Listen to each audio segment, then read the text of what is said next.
The engine is still For launch, GC, go. Guidance, go. Fido, go. Prop, go. GNC, go. Max, go. Eagle, go. Ecom, go. Pending final steps to cabin link check. 3, 2, 1.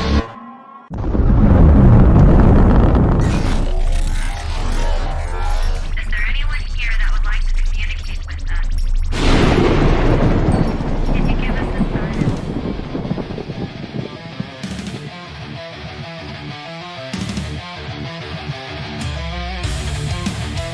Welcome to the Riff Nation Network, the RNN, putting a slide in your glide and a dip in your hip. Welcome to the mothership, the home of the travelers of the universe. With shows throughout the week, you can find us at Instagram, Twitch, Facebook, YouTube, Spotify, and more. Everything you could want, everything you can need right here, right now. From the paranormal to the supernatural. From comedy to the spiritual. And now, your featured show. Shall we begin?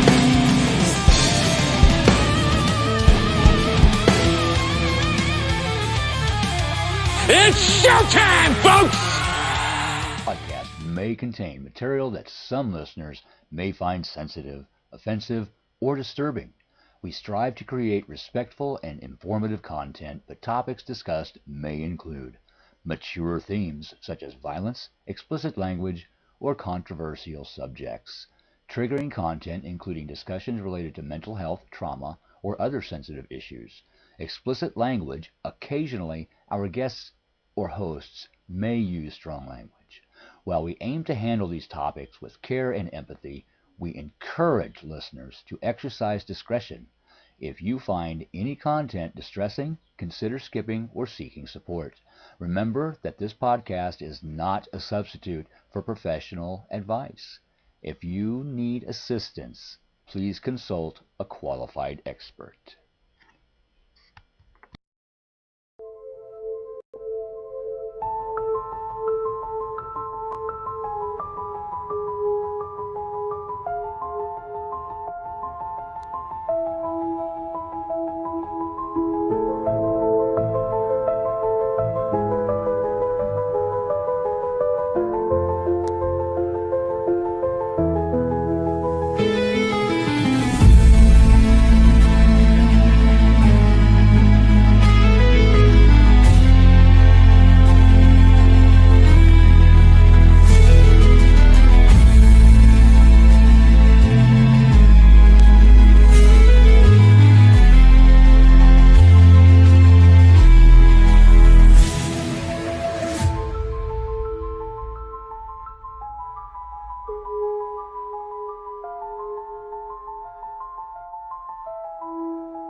Hi, guys. Hi, all my creepy little weirdos. Welcome again to another episode of Horror History and Haunting. Tonight, we are at the Horror History and Haunting Library, which means it's a little bit more of a low-key podcast, but it's an exceptional podcast for you to pop in if you're new. Tonight, for the past 3 weeks, we've been exploring Spencer's Ghost, The Guardian, and tonight we're actually interviewing the author. Tonight's guest is not just a horror author. He's someone whose story began long before the pages were ever written. For the past 3 weeks, we've been reading Spencer's Ghost, The Guardian live, uncovering a haunting rooted in childhood experiences that blur the line between imagination and the unexplained. Our spotlight author of the month has taken real life events from his youth and just transformed them into a chilling paranormal novel that explores memory, fear, protection, and what it means to be watched from the other side. Please join me in welcoming our author spotlight, the author behind Spencer's Ghost the Guardian, Al Cooley. Welcome, sir. Hello, Christina. How you doing? I know. We're like yin and yang. I'm all energy and loud, and he's all like, "Hello, darling. Hello. How you doing?" Hey, how you doing? But if you don't know, the book that we're talking about is this one. I'm going to see if my camera will like me. Spencer's Ghost, The Guardian. A.L. Cooley. Check it out. Buy it. We only got to, I think, in the live readings, chapter 16. And there's so much more to find out and experience past 16. I was hoping that we get to meet Boxcar. You don't get to meet Boxcar. You Oh don't no, get, get to meet Bonnie, which Bonnie's my favorite character. So there's still plenty to be, read and experience beyond the 3 episode podcast. So make sure you buy your copy at Amazon. Look in the description. The links are there now. yeah. It's only like a couple bucks for Kindle, and Right? I think they dropped the price of the book. I'm not really sure. They keep, Amazon goes up and down in their prices, so. Right. Now, you've said Spencer's Ghost is based on events from your childhood. Can you tell us what exactly happened and what inspired those things in your book? Well, I'm Lee Spencer in the book, so I would say most of the book, 90% is true. There was some stuff that was naturally added by the ghost writers and editors, and chapters taken out, and so I was. So the book is I mean, writing that book and going back to 1967, the day we moved into the house. Keep in mind, I'm 12 years old, man. It's like I didn't believe in ghosts. I didn't believe in spirits, or I didn't know what a ghost was, except for Casper the Friendly Ghost. I really didn't know.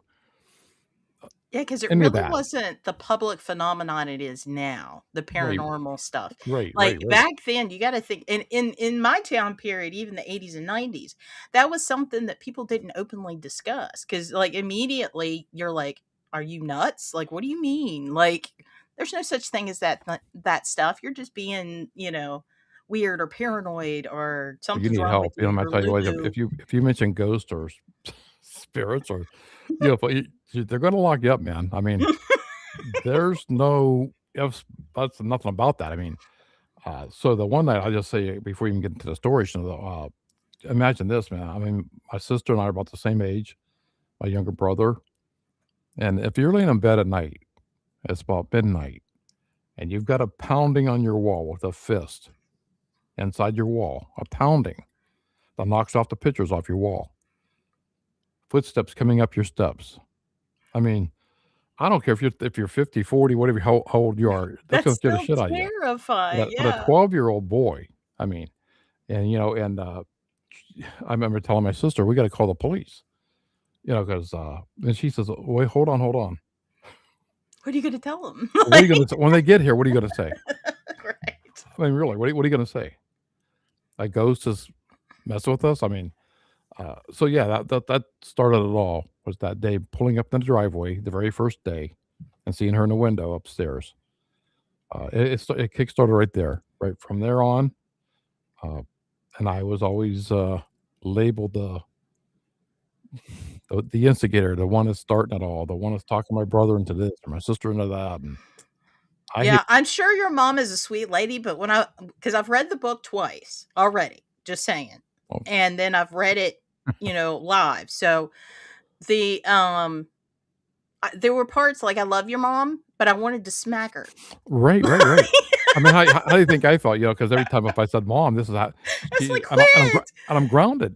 And I said on another podcast, I mean, I might have come off, thinking my mom's a bitch. She wasn't.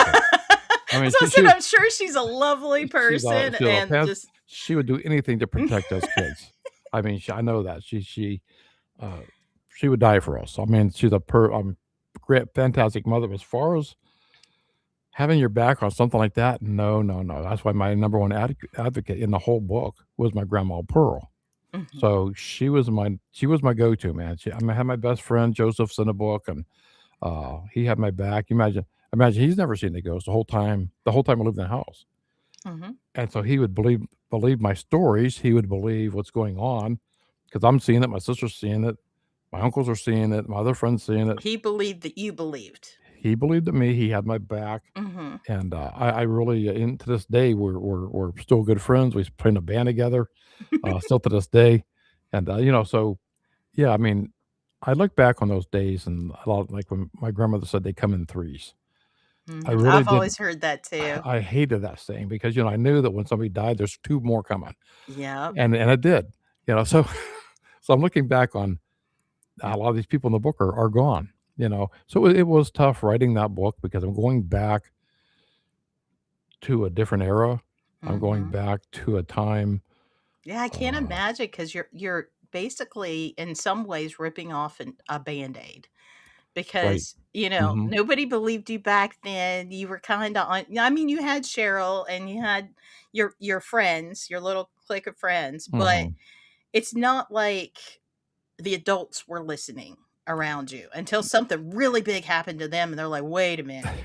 Like, one uncle goes tossing being tossed across the lawn and, like, lands on his back, Right, right. you know? I mean, how do you explain that? Exactly. Here's a Like guy who was my uncle's friend. We called him Buck in the book. He's about I'm not exaggerating when I say he's about 7 foot tall and about 400 at least 400 pounds. Biggest man you probably ever think of in your life. And but a gentle giant, right? mhm. And for him to be tossed off the back porch, That imagine you takes have immense force. maybe 100-foot backyard, and he's tossed in the middle of that yard. So my grandmother, she pointed out, I'm thinking, well, maybe grandma he walked there and was acting out or whatever. And she said, no, if you look, there's no feet. If it's snowing, there's no footprints to take you to where he was thrown. So he's not going to Yeah, jump how 50 did he feet. get there? He can't yeah, I I mean, see stuff your like that. I point. mean, how do you, and if I go to my mother and tell her this, or if they went to my mother, I'm still grounded because I put that in their head. You know what I'm saying? So if anybody else said something happened at house, I'm the It was one always you got getting blamed. blamed. Yeah, I Right. got that in the book. I was like, Yeah. "Poor Yeah. Lee." But like my son-in-law was telling me this the other day. Did this really happen? Did that really happen? Well, yes, it did. I mean, it's hard to explain, especially that many things to one person. But I also say that all those events happened in one house, so it didn't keep following me. Well, You that's know, good. so that was as I say, a one and done for me anyway. But but the second book goes on from that one. It kind of picks up from almost that time era and takes you up into 2026. So it's going to take you into Lee Spencer being An 70 years adult. old, or so it's kind of sad in a way because you're watching some of these people just that you could known in the book are no longer here.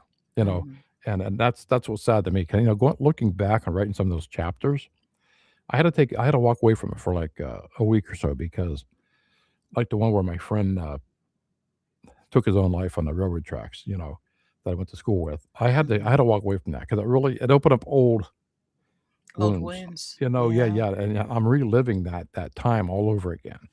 And so to somebody else, says, "Oh, they don't believe," and "Oh, that couldn't happen," And on my podcast, that's how I can relate to so many guests because I can't say you're lying or you're crazy or because you could do that to me. I mean, Exactly. uh, That's how I feel. I'm like, I'm never gonna be that person. I'm like, I don't care what people say. Like, I know people because people have some stories that are really out there.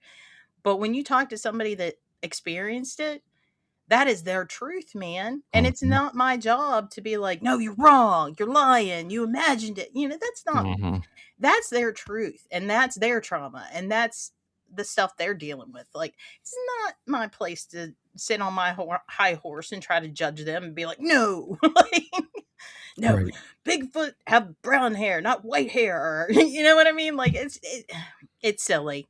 Yeah, you start to stereotyping people, Exactly. and then Exactly. or Bigfoot has to be like this, or he has to be like. Well, there's different types of stories with Bigfoot. There's different types of stories with aliens, with hybrids. Exactly. I mean, I've had it all on the show, and I've learned a lot in 8 years. 8 years now, because I keep in mind I was kind of like one sided because everybody has their own opinion or the way of they were brought up on certain things.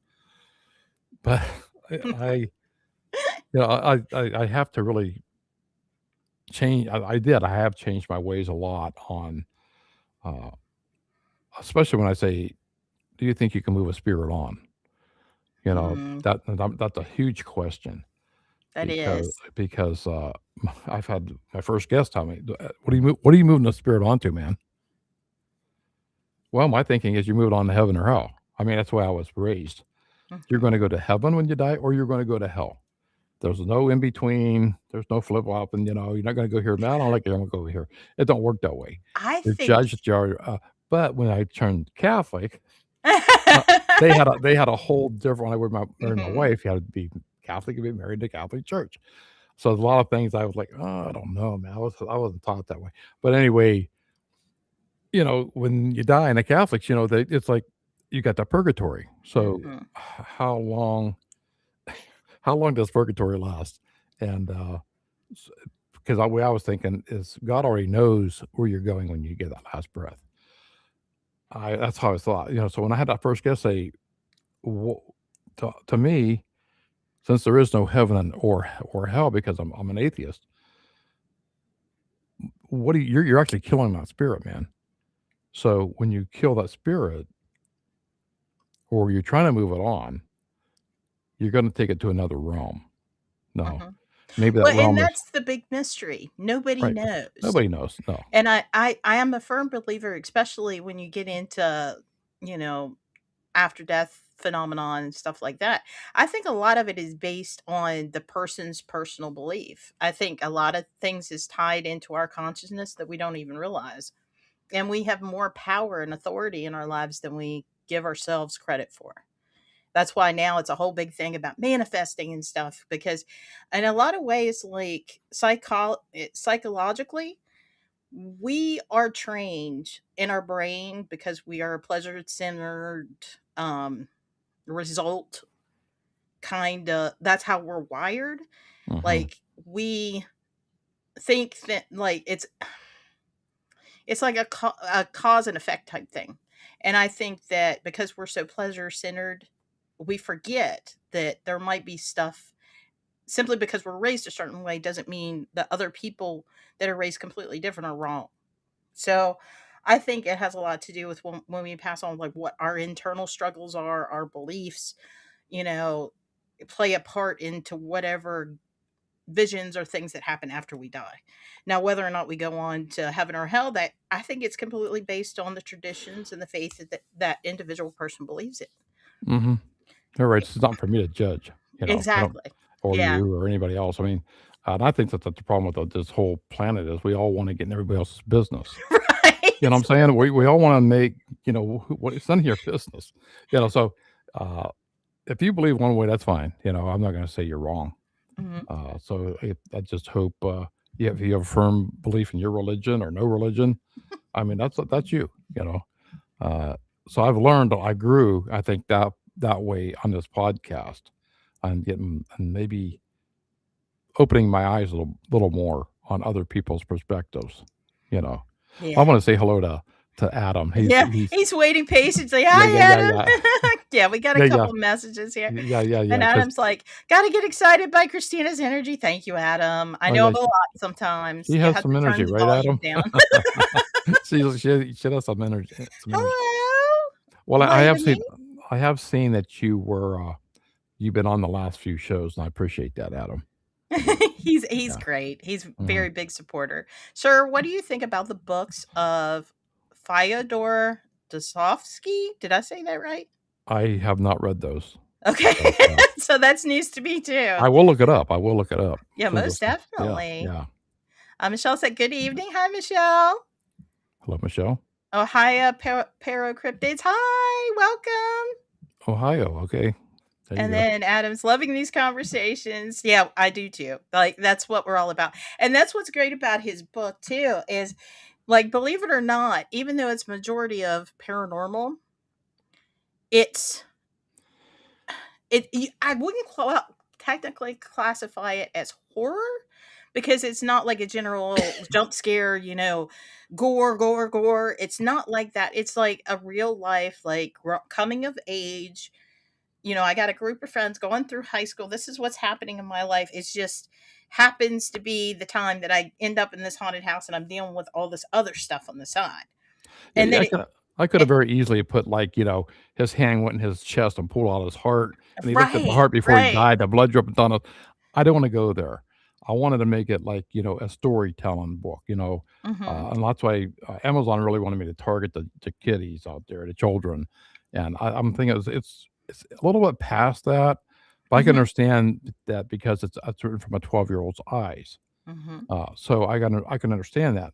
Because if you look at some of the language and stuff, it is like a teenager Yeah, writing it's a this book. little bit above like a teenage level, Yeah. but I think it's a good level if it's something like if you can change the language as you read it, but I think it would be if you have that paranormal family and you were trying to introduce like the younger ones to like what paranormal is like Mhm. that kind of thing. It's a good stepping stone into it because it's not super super scary where you're like, "Oh my god," like, blood and gore and you're like, Mhm. but it still has those nuances of like coming of age, becoming a young adult, liking girls, having to deal with all that on top of, And these adventures didn't rumors just and stop. gossip. Right. These adventures didn't just stop in the house. That's why the book takes you on the meat and boxcar. Mhm. Because when we hopped this train, we were hopping this train to go protest the Vietnam War at Kent State because they just killed 4 people at the Kent State University. So we wanted to go there and protest, right? Mhm. So we jumped this train, but we went to Kent, all right, but not Kent, New York, or Kent, Ohio. We went to Kent, New York. So it's like, man, this train ain't slowing down. You This got is like taking a lot longer than it should you be. got me and my 2 buddies on this chain, sweating bullets. Like we've been on this train for like 6 hours. Like what the hell, man? Uh, Yeah, Kent's not far away. and just to kind of clarify to the audience what we're talking about, like back in the day, there wasn't security like there is nowadays. No. And the older generations, like I'm Gen X, Al's a boomer, like we didn't have as many security checks and stuff like that to worry about. So we got away with a lot more, Mhm. especially as a young person. Yeah. And during the boomer era, I hate to use the word boomer, but that's what That's they all say. right. A lot of people did jump trains, and what they would do is wait for like they get done with the laps with checking the tracks and everything, and then they would jump on one of the cars and stash and just ride the train to the next town or whatever. It was a common thing, just like hitchhiking. Hitchhiking was a big thing. Everybody did it at one point. But then, they discovered the dangers of it and then they Yeah. stopped people doing it and stuff like that. But in the book, him and his friends, because these a tragedy happened where 4 students were murdered because of Vietnam. Mhm. And there was a big protest that happened at Kent University. Mhm. And yeah, and Al, which Lee in the book, and 2 of his friends jumped train I and do want to specify that the one friend, his dad worked at that train yard. yeah, So yeah, that's in the book. we knew where this train was going. So it's not You like checked the manifest. You saw we Kent and checked you it. We just knew it went was with going to it. Kent, but he didn't check it well enough.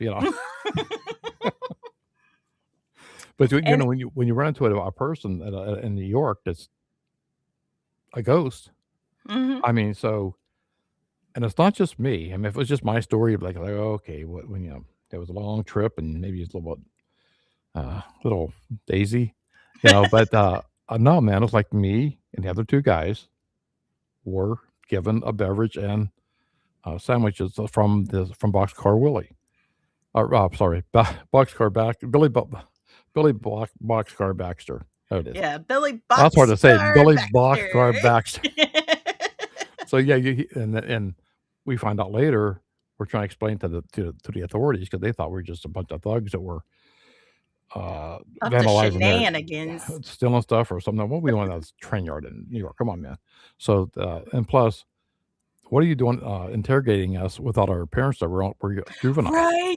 I actually thought that when I was reading. I'm like, where's the parents? And then I'm like, wait a minute though. This is the 70s and like stuff is not Right. as, checked as it is nowadays. So I'm And I like, said, wait a yeah. minute. I mean, Billy Boxcar, he Boxcar, he gave us these, he gave us that, and then they're all looking at us like we're crazy and like what the hell. And after they left the room, I asked the secretary on the desk, she says she brought back a picture of Boxcar, Billy, and I was like, oh, that's him. Well, she said he passed away like 30 years ago. I'm like, Nuh-uh, because he was just here. What do you no, mean? no. So that was the three of us. I mean, this time period, I'm telling you, that's why I call it Spencer's Ghost, the Guardian. I feel like I have a guardian angel, and I've had it for till now. I mean, so I don't know who it is. I can't tell you who it is, but I know I have one because I've been protected over and over and over. When I had my heart attack, I was in the Cleveland Clinic and it was triple bypass. I'm heading into the light. You hear these stories about heading into the light. It's warm. It Mhm. was all of that, and then it was like just wasn't my time yet. You know what I'm saying? Mhm. And that light, when I open my eyes up, that light is no longer that light of the drive-in theater that I was dreaming that I was at. It's the light above my head in the emergency room. So I was like giving it a second chance again, and it's just over and over and over. I mean, all these blessings I've been given, and I don't know. I was never hurt in that house. I was never attacked by the spirit of the ghost. Others of my family were two uncles, a friend, uh, and it was pretty violent. So the second book's going to take you more into the violent stage. I mean, the first book leads you up to when we moved out, but Mhm. there's so many more questions answered in that second book. Yeah, You because know, because I don't want to give away too much because I want people to actually, buy it and read it for themselves. But yeah, there's a lot of unanswered questions about certain people in the book and, a boxcar and Miss Pickleface. yeah, And there's even aliens and UFOs in this book. there is. I'm not going to tell you how it's related because you got to read it. But Got to there read is it. aliens and UFOs and paranormal.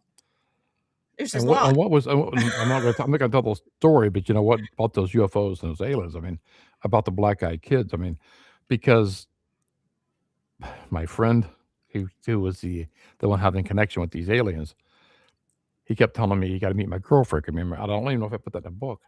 Got to meet my Mhm. girlfriend. I'm like, I don't remember her, but I think real quick I seen her, and she had like these big black eyes, and I'm like, like black Mm. pupils instead of blue or brown. I mean, they're pitch black, and it's very spooky looking. And she just kind of like vanished into the other room. You go in the other room, she's gone. So it's like Ooh. I think I look back on that, and a lot of the stuff he was telling me from like these black eyed kids or these aliens uh, is what I have people come on my show today talking about. Mhm. So it's like, okay, wow, deja vu, you know. It takes me back. So I can relate to a lot of people's stories on this show, and it's not just in Ohio or West Virginia or It's all over it's the world. everywhere. I just had guests Yeah. on the other day, the other night, from Canada, from England, from Scotland, and it's the same thing.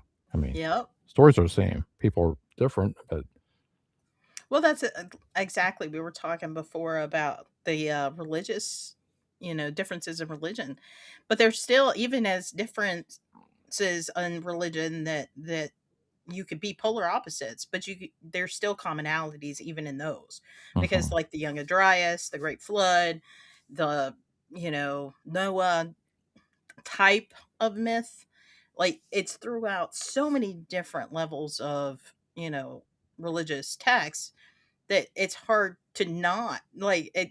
It almost seems silly to deny that there isn't a connection between them. Mm-hmm. So, And when I wrote that story, one of the stories in the book about when we were shot at in the van in the garage, that night when I was writing that chapter, I woke up in a dead sweat, man, because I could smell the gun. I could smell the gun smoke. I could smell it. So it's like, I heard a blast in my dream. I heard a blast waking up, and then smelling that gun smoke. That so I had to walk away again for like a. So it's like it's still with me, and it was hard to write, but kind of I don't know how to if you can understand that, but it was hard to write, but easy to write. It's easy because I lived the stories. mhm, It was hard to write because so much brought it back up for you. memories. Some weren't good. I mean, some were like my friend taking his life and going through that, and so yeah, it was different. It was different time.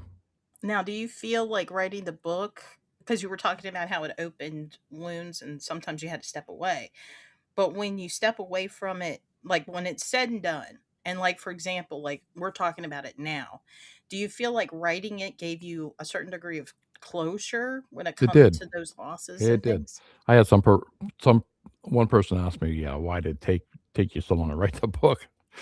50 years to write a book. I mean, some people can write 50 books in 3 years. I Right. get one. So I said, I'm working on a sequel. I says, oh my God, I mean, you're 7 years old. You don't have another 50 years. I said, well, thanks, man. It should be out next year. I mean, so it's kind of flowing pretty good right now. I'm thinking back of the stories. I knew the people that moved in our house when we moved out in 1972. So I knew the people that moved in the house, and then I knew the people years later that lived in the house. So I even got to go back into that house at one point. That was to me terrifying. So it's going to be in the second book. I mean, it's going to be only a two-parter. I'm not going to do. I was thought about 3 parts, but I don't want to make a lot of stuff up. Right. So I want it to be. So whether you believe it or not, at least I know the stories. I know what happened. I lived it. So, as a fan, you're going to go back to the house at some point Mhm. in book 2. Right. Now, does the current occupants of the house in book 2, are they starting to experience the same crazy stuff that you were? Is that why you Worse. go back? It's Oh, it's worse. worse. It's worse. Wow. It's much worse. Matter of fact, I'll just say that I'm doing some investigation right now, and I'm hoping I get my investigation done before I get done with this book, because it's hard. Because the house burnt down in 2005, so I still go by that house to this day. I went by yesterday. I live about 17 miles from the house, so I drove back, and I was in town, and I drove by the property. I still get that feeling. It's hard to put into words. It's I don't have anxiety, but I feel like I have anxiety when I'm driving by there, Mm-hmm. like I feel the spirit there. Mm-hmm. You still feel I that feel it. I lingering. still feel, and even I had my brother-in-law with me a couple of years ago in the car, and he knows all about the stories, and I didn't tell him where the house was at or nothing, and we were getting close. I didn't tell him that the house even burned down yet. We're getting close, and he says, I can't be here. I can't be here. So Wow. he even got the willies, it's like, and I'm going to take this year. I'm going to take a psychic with me. That's what I was going to ask you. Uh, Like, do you have plans on doing like an actual, like with paranormal investigators or something to go? I do, because Yeah, that would be awesome. what I'm looking at now, because since the house burnt down in 2005, what I heard was there's a person in that house that died in that house fire.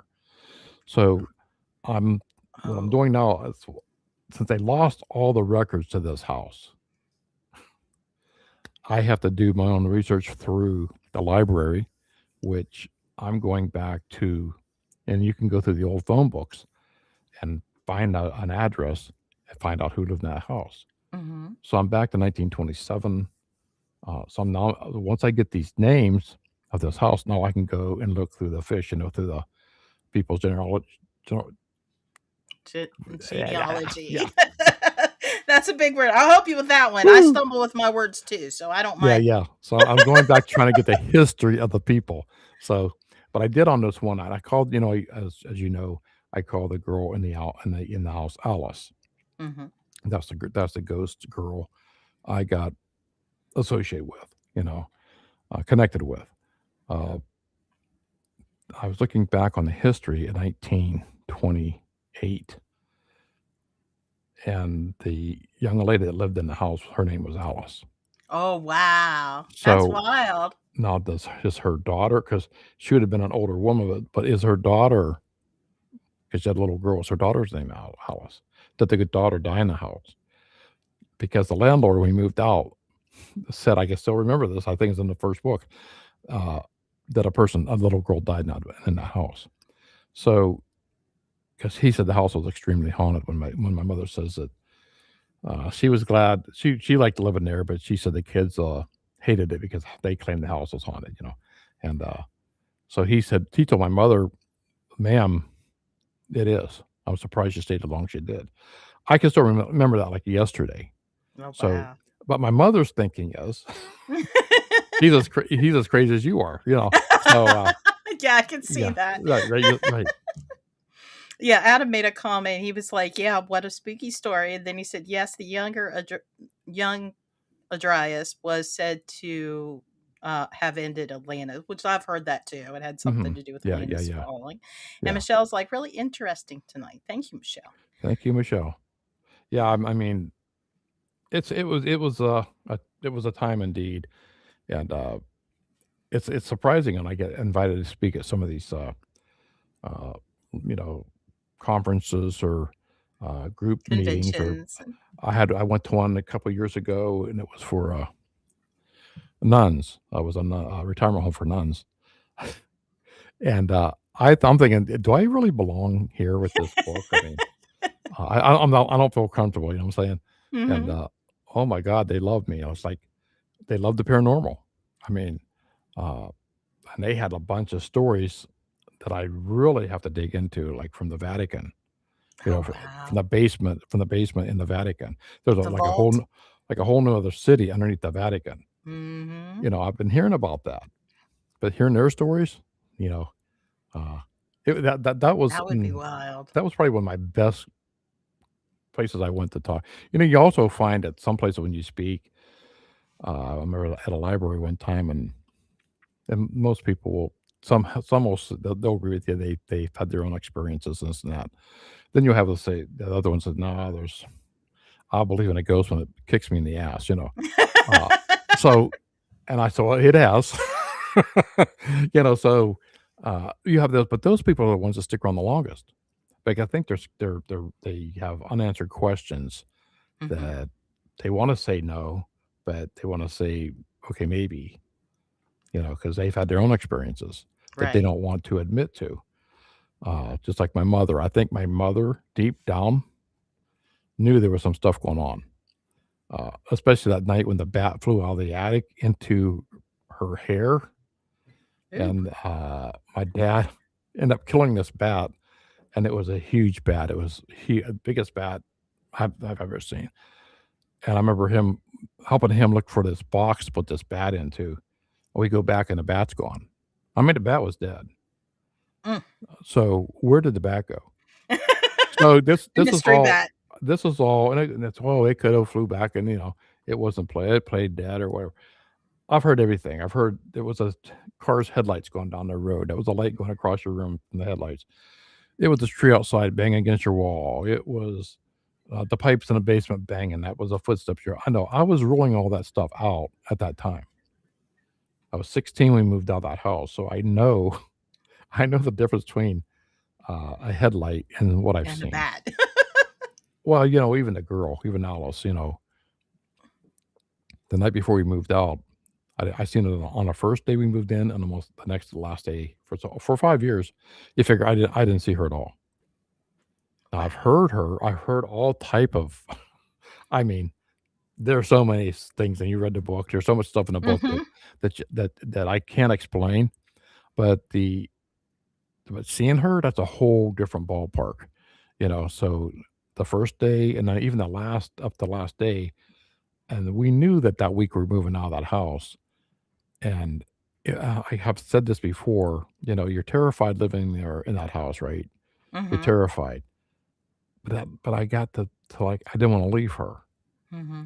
It's like you get this connection. Like I didn't want to leave her, and so I'm kind of like thinking this last week. There's nothing happening. you know, Everything, the knocks, the pounding, this and that, nothing was happening. Nothing. So I'm thinking, okay, you're gonna play me like this, huh? We're leaving The and silent nothing, right? treatment. Yeah. I'm finally laying in bed. I'm about to doze off, and I look and I see her at the very end of my bed. I mean, I've never seen her that close before. It was like looking at, if I could explain that, looking back, it was like a hologram that you're looking at a young Because you girl. can kind of see through She didn't her. say a doggone word, and I didn't say nothing back. Just like a stare down. And it happened like maybe 5 seconds, maybe. It was like really quick and gone. And that was it. That's the last time.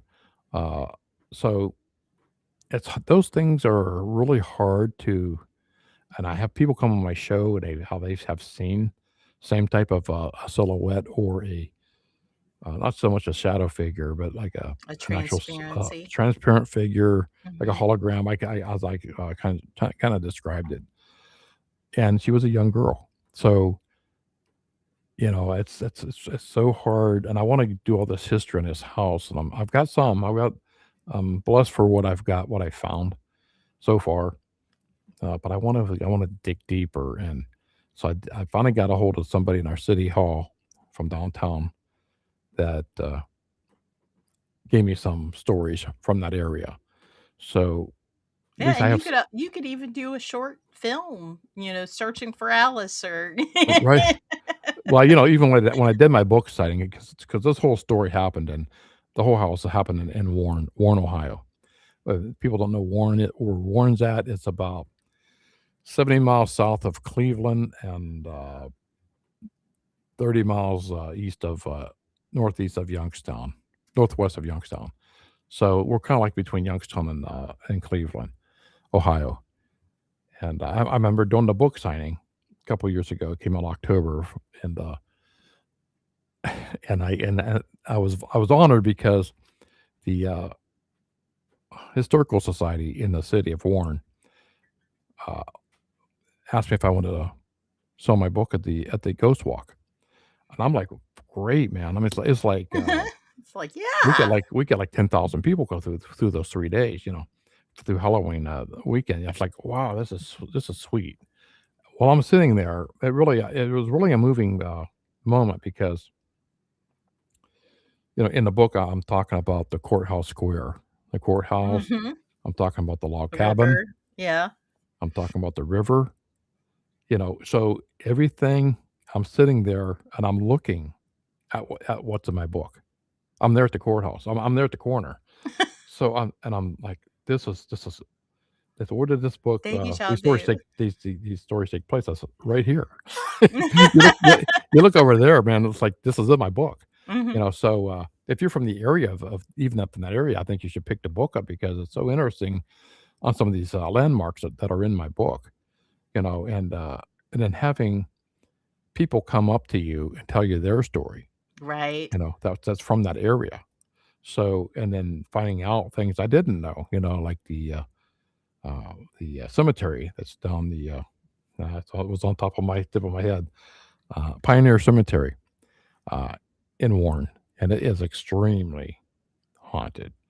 Uh, so they used to take the ghost walk down a lot of these historic buildings built in the Hmm. 1700s. They're taking them down here, and they used to walk through the cemetery. Well, they no longer do that because it's too active.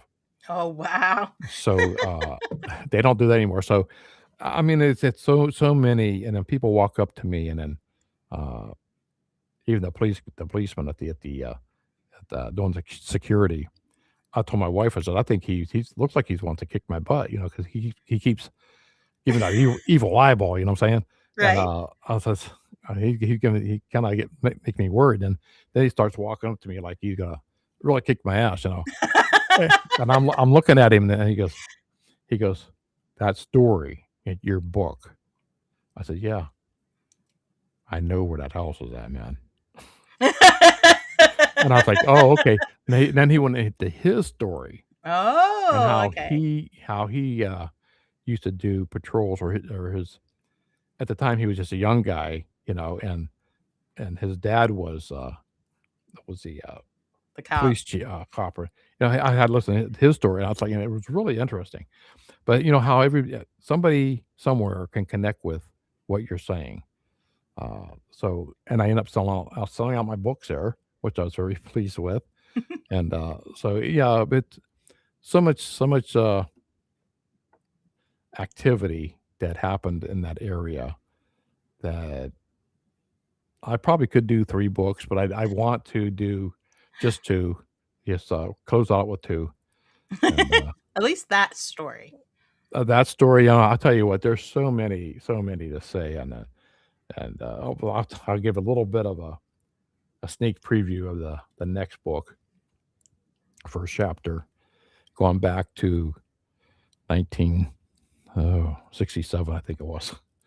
And so we're going back 60 years. So starting it out, there's this railroad trestle that runs across the river. Mm-hmm. And I'm how I said in the book, I always get these messages from Alice would say, "Don't do that." Mm-hmm. And it would be very clear, very clear. Don't do that. Don't go. And I was like, what the hell, And I would go anyway. And then Don't tell me what to do. I'm So- gonna do what I want. So here's the thing: you got a bridge that goes across the river where cars and pedestrians can walk across the sidewalk, right? Then a few 40 yards, 50 yards up the river, you have that trestle train trestle goes across the river. Why walk across the trestle with 2 bikes? I had my bike, and Joseph had his bike. So we're walking across this trestle, and it's probably about, I don't know, 75 to 100 yards across, and the river. And right below that trestle is a waterfall. Oh. So as you're on this trestle, it's kind of, it was hot to me at the time. It was kind of cool, because you're looking at the river, you can hear the waterfall below you, and it was an active train track. And back then, the trains barreled through the city at 50, 70 mile an hour. I mean, they didn't go slow. So we're about almost halfway across the trestle, and Joseph was telling me, "How do you know there's no train going to come?" I said, "No, that's no, we're okay." And I'm holding my bike, trying to walk across this thing, and he's holding his bike, and I said, "Well, I'm just out of my thing. I didn't know if this is true or not." I said, "They say if you put your ear down to the track, you can hear the train coming." Mm-hmm. So I turned around, he's got his head down on that track. Well, I started laughing because keep in mind that track is burning hot from the rails from the sun. Mm-hmm. Plus, his whole side of his face is all red from him touching that. So your face is beet red, and all of a sudden, I'm because I'm turning around looking at him. Now I can see the headlight of that train coming. Oh, no. And it is that rumble he's talking about. That's the Mhm. rumble. Yeah, you I'm like, feel oh my that God, we vibration. got to run. So as you're you ever try running on a train track with holding a bike? So you got these metal rails going both sides of the track. They dip up and down. Yeah, right. So I'm thinking we're not going to make it. You can't run back towards the train because it's already almost at the trestle. Mm-hmm. And how you can see the engine is kind of like, oh no, and the storm light was so bright, and the horn was like ear piercing, and I said and this voice in my head was telling me jump, and I yelled jump, and we both threw I remember seeing his bike and my bike were both, so I jumped. Remember falling into the river, and that's the last thing I remember. The next thing you know, I'm laying on my back on the side of the shore where it's all muddy, and uh, I'm probably maybe 30 yards, 40 yards from that waterfall. I didn't go over the waterfall, so I happen to see my handlebar sticking up out of the water near me. I'm like, oh, there's my bike. Oh, but, wow. but I don't know where Joseph's at. Right? Did he Number go one, over? number one, I know he can't swim. So did I just? I'm thinking about all these things in my head that I just killed Joseph because, I talked him into doing this. Doing it and then And then end up in the water and he I'm can't laying there swim. thinking, how am I going to explain this? I'm thinking, this is all going through my head. Like, how am I explain to his mother that we were rocks? And then he jumped and I jumped and I survived and he didn't. Mm-hmm. Next thing I know, I hear, "You're such an ass, man." I can see him coming up around the bushes. And he was covered with mud and muck and trees and branches sticking off his hair. And he was never so mad at me. I mean, I remember, and he lost his bike. And I remember him, the last thing I remember him walking up the riverbank. And I just lay my head back. I'm half in the water and half out. And I'm looking up the sky, how beautiful the sky is, like a kaleidoscope sky, like a candy cotton color sky. And that's how that chapter was going, to where I shouldn't have went. I was told not to go before I got on it by her. I was told to jump by her. Mm-hmm. And what happened between me going to that river and the riverbank? I don't remember swimming to the side.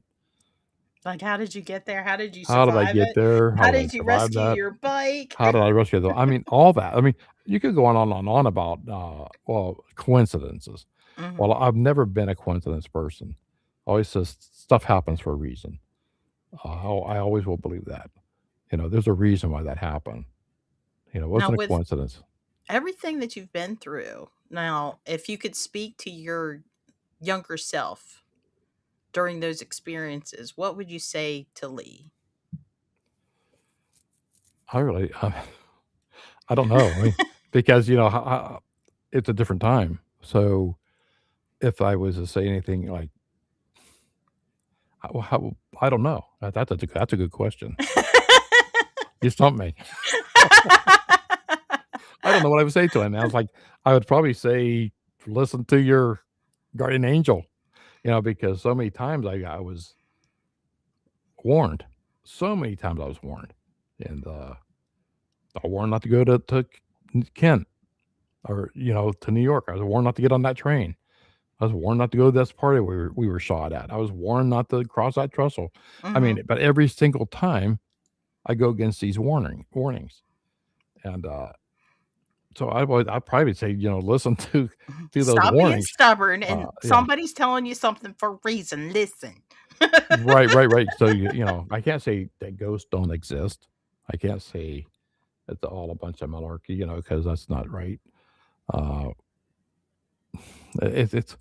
But I do know when my sister finally seen her ghost, and we thought, and I was a little pissed at the time because I thought she wasn't getting it right, because Alice was about 12 years old, 10 or 12. Mhm. This She ghost, kept she's seeing a seen woman. a young woman. I'm like, no, man, damn, think this through. She was a young girl. I'm getting mad. Mhm.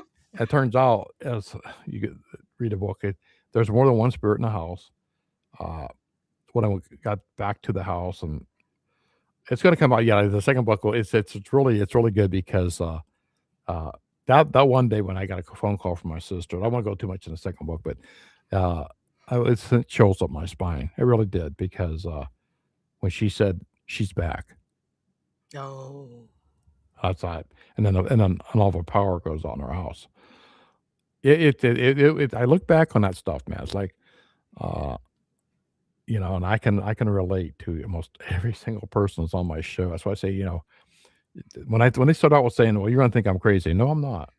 No, I'm not. There's somebody out there, even if I can't relate in a way, somebody out there can. I've never seen a UFO, so I really can't say I can relate because I've seen UFOs. I never have. Never seen an alien. Mhm. Maybe at one time with the girl, but I will leave it at that. But I can't say what you're saying is wrong. I mean, it's not right. And same thing with people that are, you want to stereotype somebody that because they're schizophrenic Mhm. or mental disorders or whatever. Let's say they are, okay, and they have a story.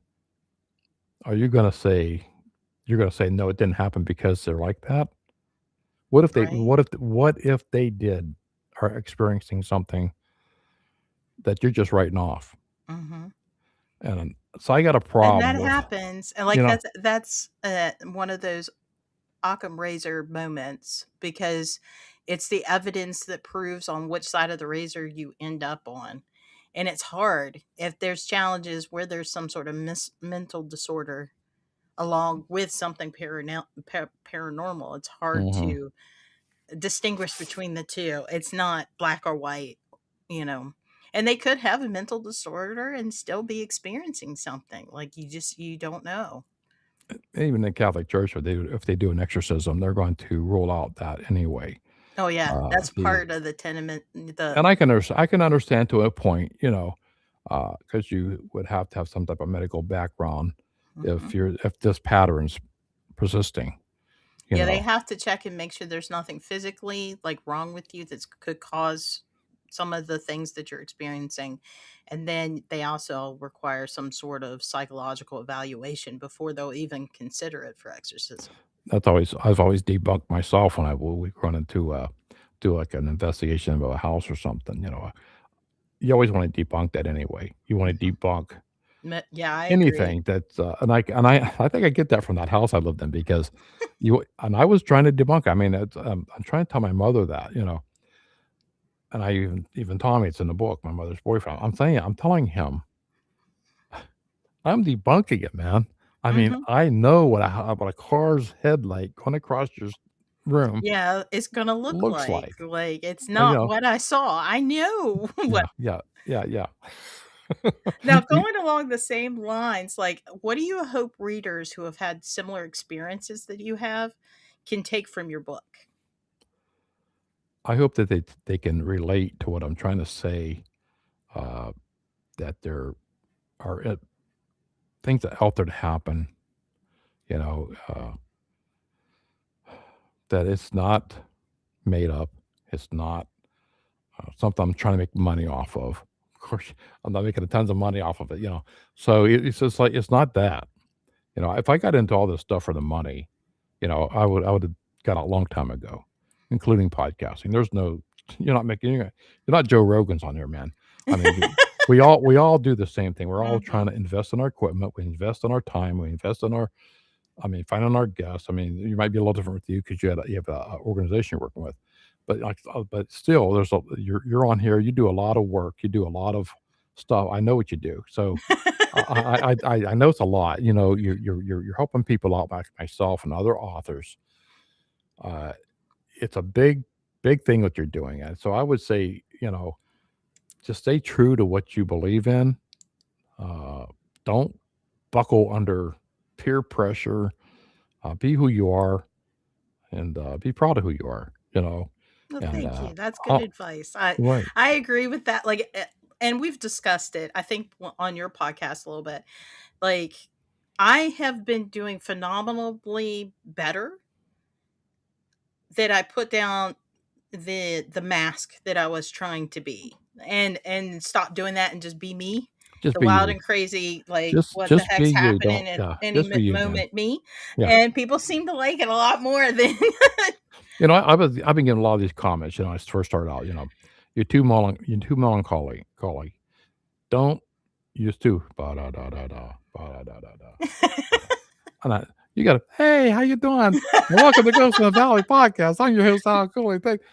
That's not me, man. no, that's My not. thing is, hello, how you doing? I mean, I'm How not you going. I can't be doing? somebody I'm not. You know. Right? And so it was kind of funny last week band practice show. They're talking about, okay, how about we all just stop playing, just how the drums doing it, do a beat, and we all put our instruments down. We just go out there and we start jamming. I start dancing. That ain't me, man. I'm gonna probably break a hip or something, and So no, I say I just say just be who you are. Don't worry about it. Uh, live life, have fun. Exactly. You're only on this Like, it's planet for took so long. me almost 50 years to come to that conclusion. And that's what I tell everybody.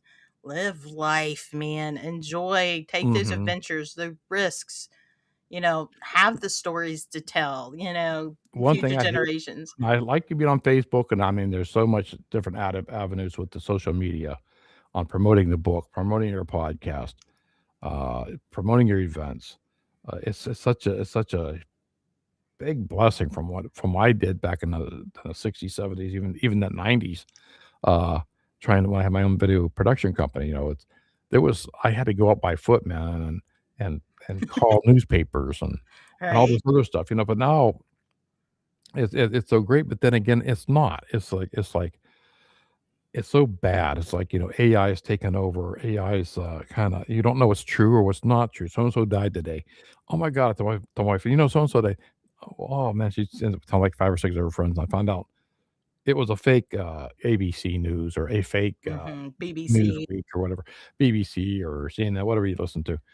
It was all fake, and they can make these things look like a really real Right? podcast or a news release. And I'm like, or you turn on your internet and you find somebody beating the crap out of somebody else or Yeah. somebody's. I It's hate the just news. Like, so because much no hatred. matter what you watch on the news, it's filtered. And then on top of it, like, it's swinging one way or the other, whatever outlet owns what outlet, and it's like, it's totally like part of what's going on in the world, but it's not fully what's going on in the world. Right, right, right. And I can And remember it's like back when I was a you kid, can we could bog have yourself down with all the right, stuff on the news and make right. yourself miserable, or you can just try to live your life the best you can in the little bubble that you exist in. Like, that's what I've learned. I'm like, I found it best just to turn the news off and read a book or yeah, most listen definitely. listen to an album or do something. I mean, uh, because you can get really depressed watching the news. Uh, Watch a podcast. watch a podcast or listen to a Well, podcast. listen to a podcast, watch a podcast. Yeah, there you go. Yeah, yeah, yeah, yeah, yeah, yeah. It's changed a lot. Uh, and if I had this avenue to go down to when I was in that house, it'd been so much better than trying to go to the library. And what do you what do you kind of find on the library about ghosts? I mean, unless you look in the Right. encyclopedia, and then uh, my teacher, It's I had like that one crazy teacher. I mean, we didn't get to that part. I mean, Miss Finch was eccentric. Miss She hated me. Pickleface She herself. pickle face. She hated me. I mean, absolutely hated me. So, how do you deal with a teacher when you're younger, and the teacher actually tells you they don't like you? So I when had you one. I lived yeah, that life.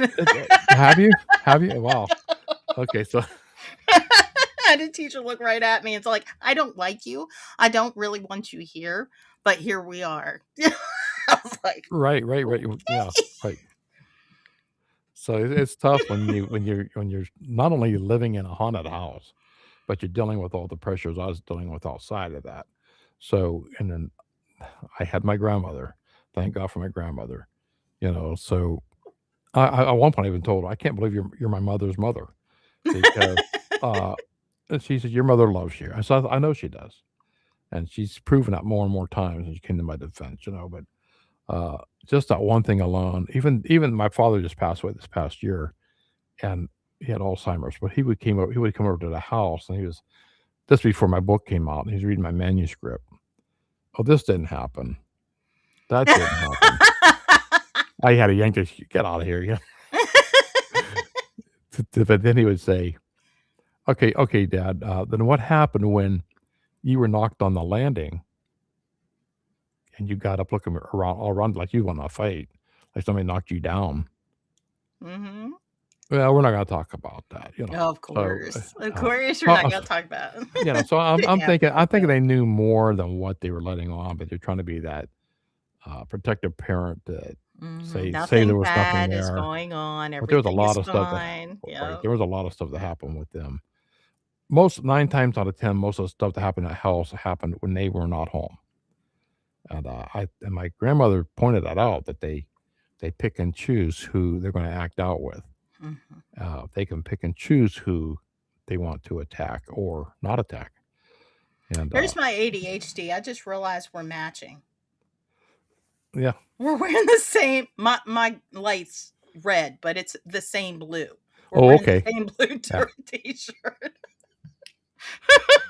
yeah. My family call that, you're doing the Tom and Shirley, because my mom and dad would always dress. My mother would dress my father. So when they got it, honest to God, when she put on a blue or red outfit, he was dressed in blue or red pants on for top. They were like, Please tell me you're not wearing dark blue jeans and brown boots, because I'll freak out. I am. No I way. am. Look, Well, not boots, but I brown have. boots, I dark can't. jeans. I can't be. I can't bring my foot up. I got a slipper. Well, usually I have my slippers on, but today I was messing around outside with goats, so Yeah, I still have my boots on. That's too funny. it's That's been cold here hilarious. today. I mean, cold. Yeah, Twinsies. yeah, Anyway, that's my yeah. ADHD chaos. Oh crap! It's already after the hour.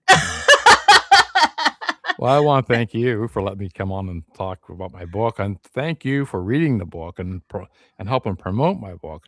That means a lot to me. It really does. Well, Uh, thank you. Thank you for spending time and putting your baby in my hands. I know I fumbled through some sometimes, but I tried my best. did a A great lot of job. people, I think, really, really enjoyed your book, and hopefully it'll get a couple more eyes at least to finish it, because there's so much more to offer that book. Like we just touched on, because it was just getting into the good story parts. Like when Bonnie enters the scene, which is the next chapter, Oh yeah. is when things really get kicking off. Oh yeah. Because Bonnie is a character, a firecracker, and then you Right. get to learn about Miss Pickleface. And Bonnie was my grandmother's ghost, so she came out of left field for me, because I didn't know who the hell Bonnie was, but so yeah, that's what I'm saying. Like, somebody has a story that can relate to your story. Hmm. Somebody can relate to you from your podcast. Maybe they're doing something similar to what you're doing. So it's somebody out there that you can relate to, or your guests can relate to. And I found out with some of your guests, a lot of your guests on here are fantastic, and Oh, I they are. Oh, yeah. speaking of, let's check. We got busy chit chatting. We forgot the. Okay, there really is. Okay, there was Adam. He says, yes, that's why I've been doing all of this traveling for investigation for the last 5 years. I think we were, that was when we were talking about, Oh yeah, living yeah, and yeah, tell the stories, yeah. I wanted to make sure I didn't leave anything. And, oh, get off here. I don't want you here. Block! I block you. Banished to the nether realms, spammer. Yeah. Yeah. Well, you get those too, so. Howie flushes the toilet every time he does that, but that kind of startles me every time I try to do it. So I'm not doing it. Yeah, you get that. I mean, Yeah. that's another thing that the people say. What do you think about your bad reviews, or what you got you only got 2 stars or 3 stars or whatever it is? It don't bother. I mean, if they read the book, I appreciate that. You Mm-hmm. can't please everybody, and that's all I say. If you don't care for my podcast, go over and listen to this podcast, or go watch this one. It's okay. I mean, I don't get offended by that.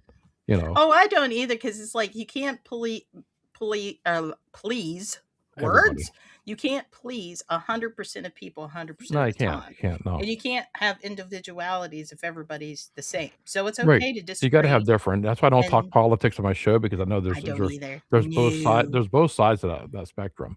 So, and Uh-huh. I always, and I know I might be wrong on this, but I'm against people that come out and they bash another candidate, or they bash this. Exactly. I think it's going to hurt their career. I mean, if you're a musician, you might have, let's say one side or the other, the half side that you just bashed, you just lost their support, or and if you're doing, well, I have to do this. This is my voice, to each their own. But I always said, well, like my grandmother said, my grandma Cooley, not Grandma Pearl, in Alabama, she always said that she would always ban politics and religion at that dinner table. That was my mom. She would say Yeah. there was 3 things she would never talk about. That was politics, religion, or sex. Oh, well, yeah, I forgot You about couldn't the bring sex. up, Yeah. those 3 topics, or my mom would get so offended. Not in my house. You don't do it. Right. You don't use any type of curse words or Right. because that was no, you don't do that. So yeah, different times, but Yep. Completely different times. And before we end the show tonight, is there any links, or are you doing anything that people need to be aware of to come find you? you can go to authoralcooley.com and you can check out my book there. You can get the Amazon link there. You can go to Apple. You can buy it from Book Baby with my publisher. You can go on my website and go that route if you wish. You can check every single one of my episodes of Ghost in the Valley podcast on my website. The podcast is on every platform: Apple, Spotify, iHeart, all the way down the line. So yeah, that's the links and And definitely Amazon.com. Pick up Spencer's Ghost, I appreciate The it. Thank you. Guardian, Al Cooley. Read it before book 2 comes out this year, because I'm telling you, you're missing something. And before we end, we're going to bring on next month's spotlight author. Wendy Koch. Yeah. Wendy Cope, the choice. She's going to be the spotlight author for next month. So She's a fantastic person. She sent you that book? Yep. Okay, yeah. The first one I think was The Gray Resort. I've got all Mhm. 3 of her books, and yeah, they're we're good friends on, and I'm glad you're doing that for her. She's a good person. Got a great podcast. And Great so authors. far, really good story also. Mm-hmm. And really goes into it really fast. And again, there's like black-eyed people. Like Yeah, there's yeah. a theme, Right. like right off the bat. So Yeah. yeah, make sure that you buy both those books, support those authors. That's what big reason that I'm doing this is, like, there's just not enough. There's too many things going on, and indie authors get washed up in the muck. So I just want to make sure I give them the opportunity they deserve. There's good stories out there that nobody gets the opportunity. And that's what this podcast is for. Well, this author here really appreciates it. So I thank you. appreciate you. I mean, it takes a lot to let somebody else handle your baby, and I appreciate your trust and your time. And I know it's been a little chaotic this month, but we got through it. We rocked it. Mhm. Yeah, you did. What I want to do, I want to send you another copy, an autographed copy, Aw. with like a little poster or whatever's inside there, and a bookmark, and you can auction that off at your thing, Oh, thank you. at the Green Eggs Foundation. I greatly appreciate that. Yeah. Yes, if you don't know what he's talking about, I am the master of ceremonies for this year's Fright Night for the Green AIDS Foundation, which is a nonprofit organization that are trying to get arts in the hands back in kids' hands, because they're being taken away from school. And the person that the foundation is named after was my nephew that passed away.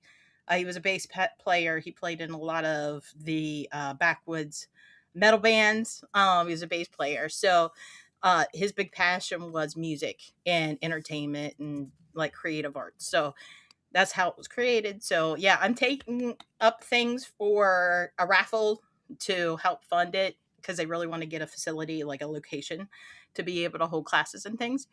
And so check that out and be on the lookout for that. Thank you, Al, for reminding me. Yeah. But beyond that, I want to thank everybody as usual for watching. And as always, sweet dreams. Bye-bye, guys.